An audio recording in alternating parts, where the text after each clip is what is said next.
भगवान हो ए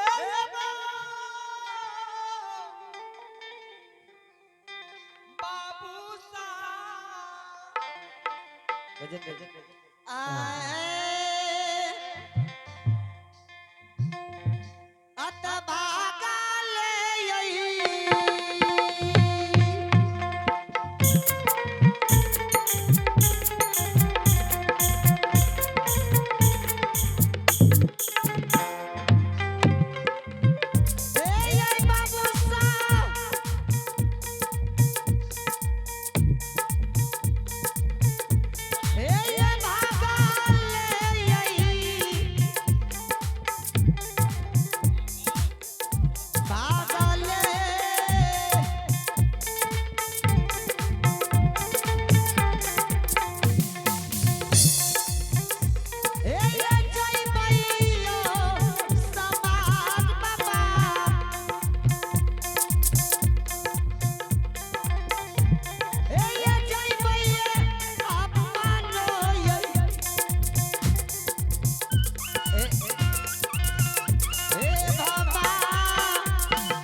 श्रोता भगवान हे ये बाबू सा लागैया कि अब हमरा लागे ये पोपीपुर नगरी में अब लो दुश्मन मुते भाग लिए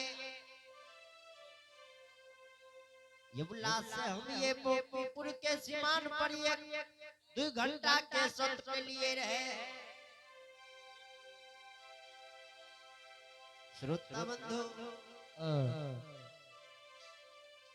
यमुना के पोपीपुर नगरी में ये 2 घंटा से 4 घंटा भाग लिए ये बाबू सा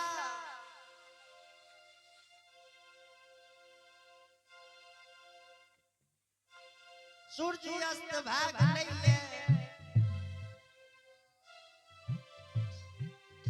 यमुना सत से सत भाग लिए। श्रोताबंधु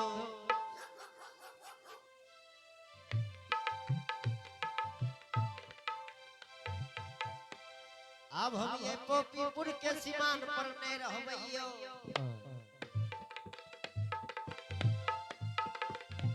ये बाबू साहब हम भगवान के कौल पूरा करे ले 12 बरस कलनी बन जा रहल छिए।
रानी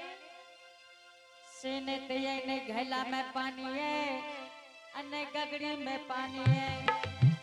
आज सौलखी नौरी के चौघटिया इनार पर भेजबे से ने ते आवाज लगाबै छी कि सौलखी ये कते एके तू के छी रानी के हां बाबू हे हो बाबू अच्छा ठीक है जब लागे रानी ना हाँ के कहाँ के ने किया न भाई ने सौलखी के ना ओरिया दुलरिया आप दुलरी के सानी के ना जा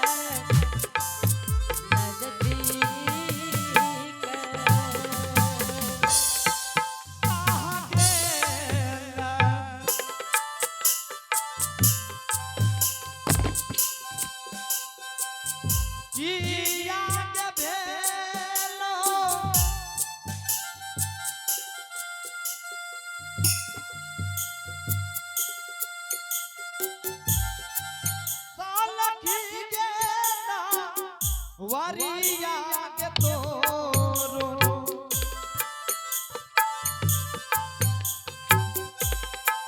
सौलखी के ना वारिया के तोरो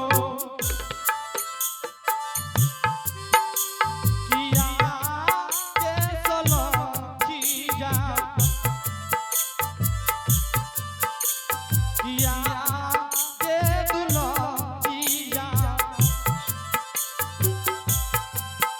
अत जाला तीसरिया सौलखिया के रानी बन के नजरी गाना हो दी आता जाला तेजा जई हसनकिया के रानी क्या हो सुन बाबू ताते दीता आगे बाबा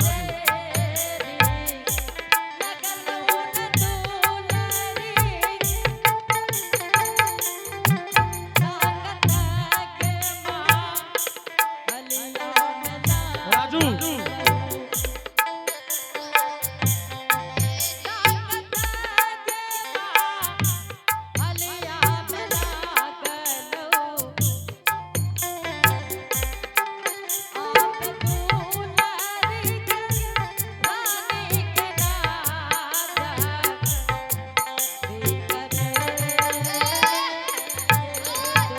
ए हो दादा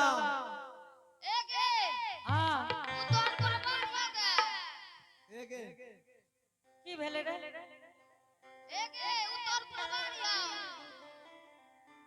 हे गे दा गे की बोले छी तू हे गे कतर ही क्या तेले भेलो तोरा कते काल से चिकरे छियो हां की कहै छी हे गे ननकी हे गे ने घैला में पानी है अने गगड़ी में पानी है से ने ते आई जल्दी सिन चो घटिया इनार से पानी लेके आ हाँ अब पानी लेके जो दुन बहन जो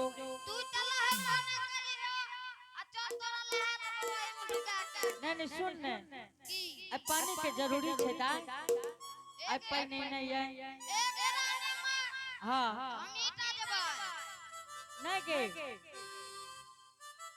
एके तू आ सौलखी दोनों बहन जो की की भेले कथी के भूल गेलिए बोल ले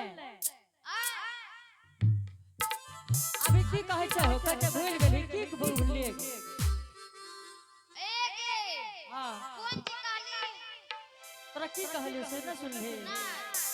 जो जो चौघटिया इनार से पानी लेके आ जल्दी सिना भूल गली की भूल गेलिए हम ईटा जेबै ना के सलखी के लाया संग में सलखी कते गेलो गे ए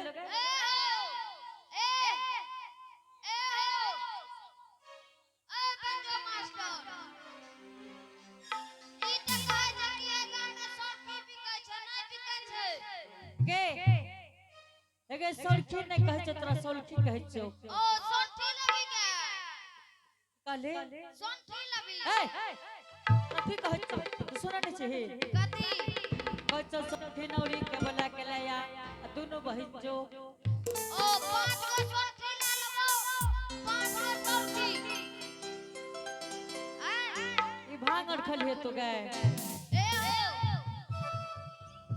ई जन्म रहे दाम बिया लेके खड़ा रहिए की कहली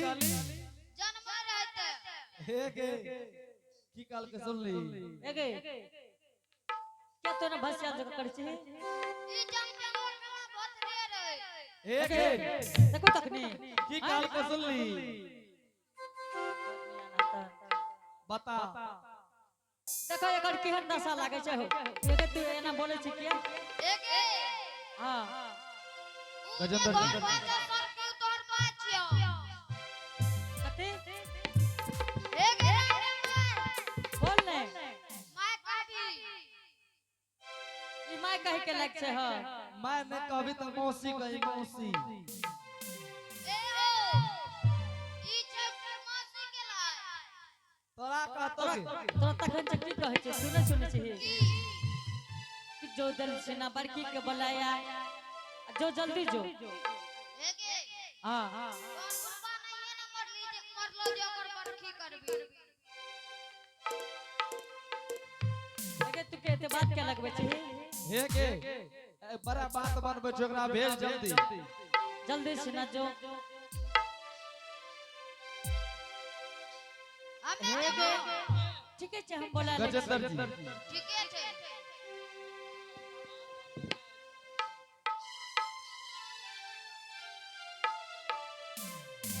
हेलो आ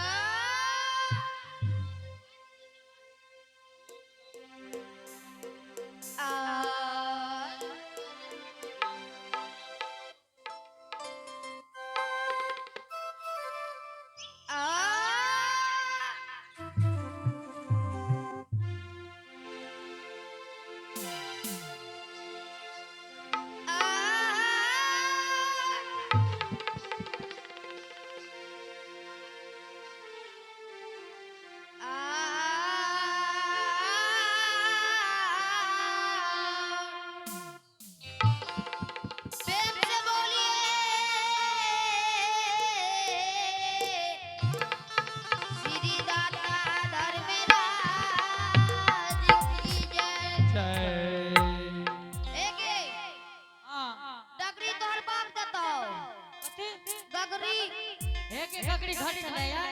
एक बात धन करोगे कते दे ए गगड़ी घर चले या जल्दी से ना एक हां घर में सागरा है कि एक बाल्टी भेजने का कृपा करे एक बड़ा सा रस्सी एक बोल ने एगो दिकैया एगो बुढ़िया मारे संदली हां उ गेले रे मेला देखे संदली हां त ओकरा ले गेले रे केना जानै छी एकरो ले जा एकरो बतबै छियो कहीं ने केना चल गे बुढ़िया डगा डगी किसन पकिन देबो हवा करी चल गे बुढ़िया डगा डगी किसन पकिन देबो हवा करी में तेले ने बुढ़िया नाचे मेले में चल के बुढ़िया दादा दादी किसन पकिन देबो हमारी चल के बुढ़िया डगा डगी किसन पकिन देबो हवा करी में तेले ने बुढ़िया नाचे मेले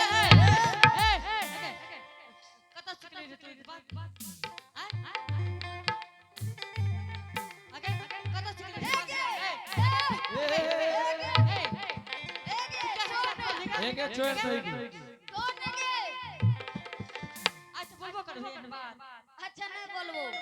ठीक है जो जल्दी सुना की कहबो बाबू भोर कुन तत्ते दुई दुसा दल तत्ते मार मार कने समझलो। की भेले एकरा काट मुंह के चुटका देलकै। की आगे देखो ना जसु खोदी में मारी देने। तोरा की कहै छ से काम कर अच्छा ठीक है से जाय छियो जो जल्दी आ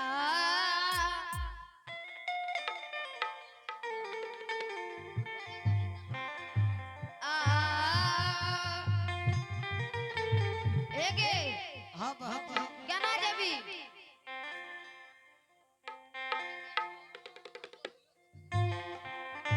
बहन जी हां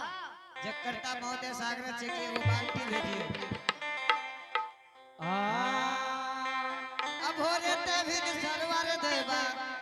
कोई निधान बोले असल के लेल के सोना मुझबो बनिए जी ओरे ते बिन सरवर बेबा कोली नाम बोले कोली रेल कैसा नाम डगरिए रे हो रे ते भी सरवर देवा कोई निधान बोले असल के लेल के सोना मुझबो बनिए जी ओरे देविन सरवर देवा कोली बन बोल सब की ललकन सब बोला दियो जी बोधिए सोधिए रसोल के उलती लगे लगे दिल पे हरम वो सादा में जी बोरी रे सोरी रे देवा सोनगी रे लेला लगा रे गई आज पिंटू पिंटू अरे सातो साथी ये दिल देवा सातो साथी में जानी चली के खूटा लगा गरिए जी सातो साथी ये गली रे देवा सातो साथी पहचान पीछा पीछे पूछो लगा दारी बाजी की हेगे जल्दी से जल भर ले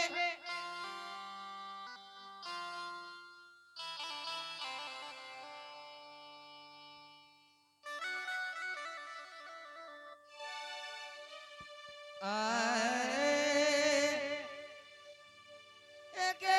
बहन जी होगे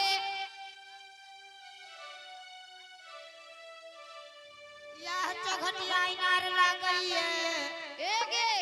हाँ हाँ ये है चटोगटी आईना हेगे हाँ भाजी केना भरबी के हमें भरे चुदू 50 भर अच्छे अतया जुआइगे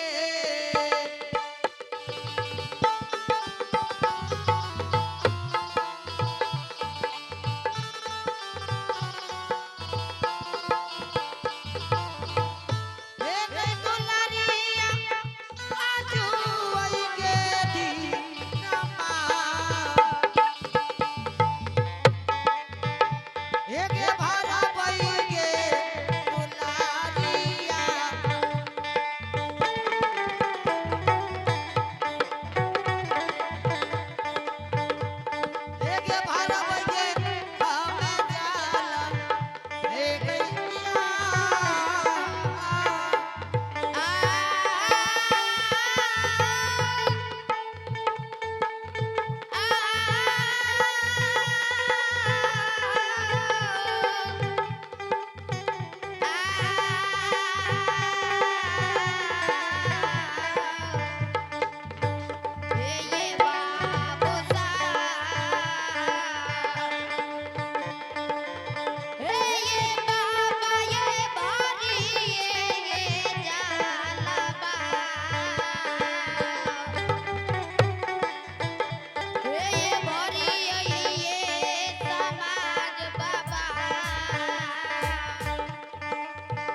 एक बार बजे आगे जा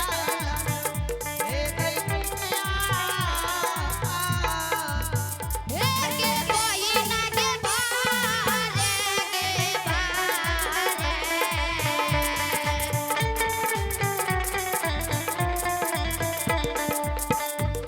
के बारे के सोदरी के बारे के जाला बागे के सा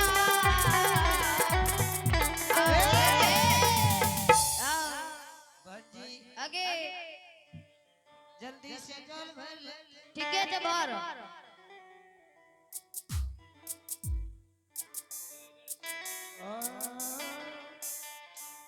पवनवीर ए हो पवनवीर आज चौघटिया इनार ज्योति भक्तराज पानी पिए ले जा रहलिया ए हो पवनवीर हाँ गुरु बाबा आज ज्योति भक्तराज के चौघटिया इनार में पानी पिए ले नहीं देने छै ए हो पवनवीर हाँ गुरु बाबा ओकरा 12 बरस के केली मन लिख लिया बिना यान बिना जल बिना नींद बिना नारी के हे हो पवनवीर आज चौघटिया इनार में सखी बहिन से चुगली लगा देबै आज पानी पिए ले नहीं देने छै आहो चाला चाला हनुमान पवनवीर चाला हो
देखा यह छियै चौघटिया